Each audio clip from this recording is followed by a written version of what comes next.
Now, Indiana, I don't think there's a question that they have to make a change after this year. I know that's not a subject a lot of people are going to It's want to not talk fun to about. say because Tom Allen's a really great guy. Yeah. Period. I mean, And there's 2 games left in the season, but they're not bowl eligible no matter what. So, Indiana is going to be in this weird spot because player transfers could potentially be just devastating either way. Sure. And you see what happens. Look at Purdue. Purdue's got a good coach. Ryan Walters is part of the reason why Illinois is not that good this year. He left as their defensive coordinator, and they took a drop down, surprisingly. And that's as weak, and as with the Big Ten West being so weak, they're still. I think Purdue is maybe the worst team in the conference, and it's that's the first year coach, so he gets the pass. A little surprising that they weren't able to do something with with it being so weak, but they didn't. Now Indiana's going to be in that position, probably. I'd said all year long that Indiana was not gonna. No way, they're going to do the $20 million buyout. That he'd be here next year no matter what. And I have, for all of you that I've said it, I've changed my mind. I don't think. I think that there definitely will be a change, and that's a big hit for Indiana. For one thing, that's the most they've ever paid a football coach, and now they're paying it. They're going to pay more in a buyout than they've ever paid a coach in totality for that's football. That's mind-boggling. Sure. No, I mean, I remember, when I first covered IU, when I first came to Bloomington in 2009, Bill Lynch was not making $1 million a year. He wasn't close to $1 million a year. He might have been 650, and they're paying coordinators that now. Close to it. And, the amount of, that was right at the point. I mean, obviously Fred Glass, I think was maybe in his second year as athletic director. And his view was that the most important thing he had to do was invest in football financially, that it was, he viewed it as, we talked about this a lot. He said, in inventory I got, he said, like, I can't sell any more basketball tickets. So, it's important to keep that rolling and keep them good. But like, I'm selling out Assembly Hall every night.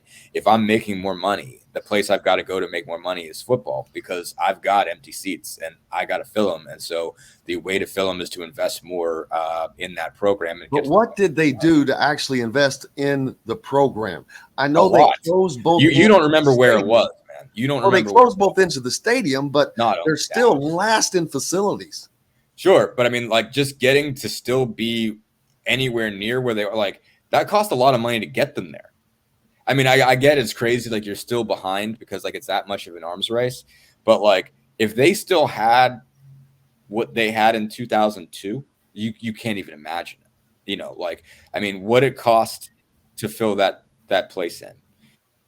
All the facilities they built in the tunnels of that, like when you're walking through the catacombs of, the north end zone, like what all is there that did not used to be there.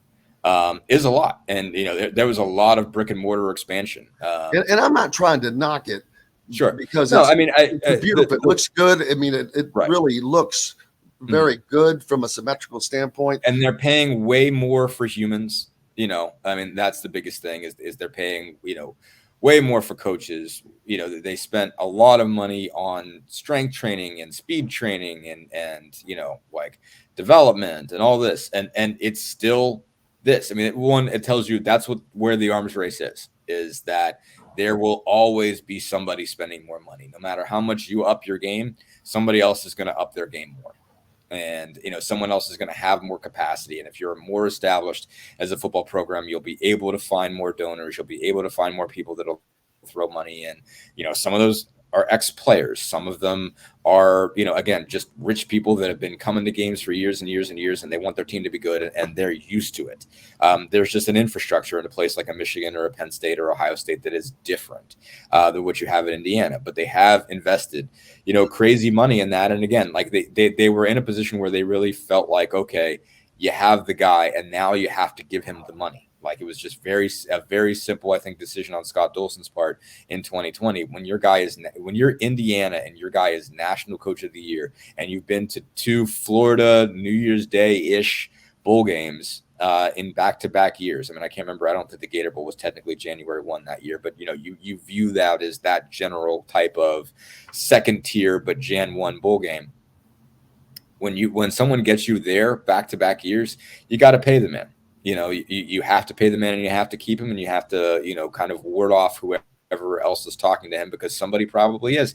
And they threw the money at him, and then all of a sudden it goes down the tank very, very fast. Now you're in a position where now you've got to throw money away to get rid of him. But a lot of money. You almost have to do it. You almost have to do it because it's just like you're going to have the start over season. You have to presume at some point it's coming, whether it's next year or the year after. And so would you rather next year be the start over year where everybody's giving you a pass, or next year be the dead man walking year?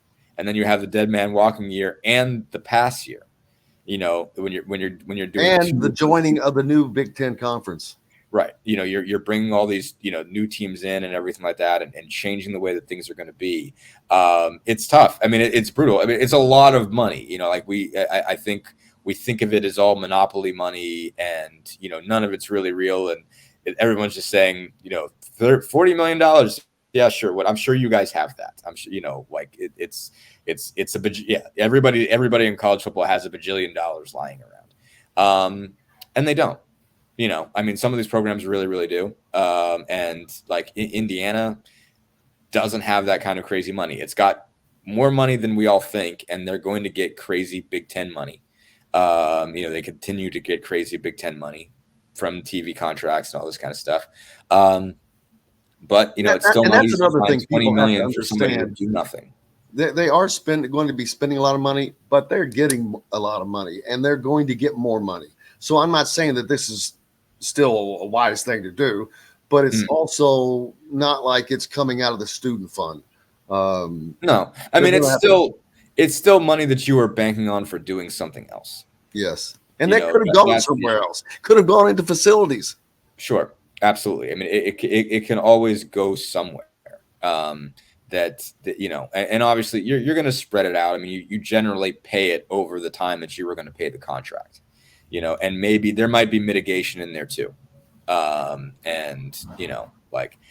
might be a situation. I don't think they end up having to pay Archie Miller all of that money, because, he goes to Rhode Island and he gets some of that mitigated. And so maybe you hope that, Tom Allen, I don't know what's written in the contract. I don't have it in front of me, but I imagine there is something written in there that you can call up about mitigation. If he gets a, equal caliber job, if he gets a defensive coordinator job someplace, that mitigates at least a little.